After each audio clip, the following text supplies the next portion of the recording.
कांद्यावरचं निर्यात शुल्क हे रद्द करण्यात आलेलं आहे। आजपासून कांद्यावर निर्यात शुल्क लागणार नाही। आताची महत्त्वाची बातमी आपण पाहतोय। कांद्याला किती दर मिळणार याकडे सुद्धा आता सर्वांचं लक्ष लागलेलं आहे।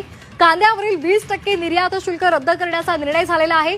कांद्याची आवक वाढल्यामुळे गेल्या काही दिवसांपासून कांद्याचे दर हे कोसळलेले आहेत आणि त्यामुळे कांद्याला किती दर मिळणार हे आता पाहावं लागणार आहे। आजपासून कांदा निर्यात शुल्क हे शून्यावर आणण्यात आलेलं आहे, ते काढून टाकण्यात आलेलं आहे। गेल्या अनेक दिवसांपासून शेतकऱ्यांनी ही मागणी लावून धरलेली होती, त्यामुळे शेतकऱ्यांचं नुकसान सुद्धा झालेलं होतं आणि त्यामुळे निर्यात शुल्क तातडीनं हटवावं अशी महाराष्ट्रातल्या शेतकऱ्यांची मागणी होती।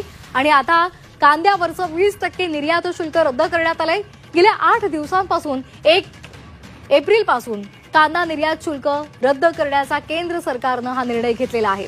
आजपासून कांदा निर्यातीसाठी आता निर्यात शुल्क लागणार नाहीये आणि त्यामुळे कांदा उत्पादक शेतकऱ्यांना यामुळे फायदा होणार आहे। तर कांद्याला आज किती दर मिळणार याकडे सर्वांचं लक्ष आहे, शेतकऱ्यांचं लक्ष आहे। बाजार समितीमध्ये कांद्याची आवक वाढल्यामुळे गेल्या काही दिवसांपासून कांद्याचे दर कोसळलेले आहेत। कांदा निर्यात शुल्क रद्द झाल्यामुळे कांदा निर्यात वाढ होण्याची शक्यता आहे। सर्वाधिक कांदा उत्पादकांचा जिल्हा म्हणून या जिल्ह्याची ओळख आहे। अशा या नाशिक जिल्ह्यामध्ये आज कांद्याला किती दर मिळतो याकडे शेतकऱ्यांचं लक्ष लागलंय।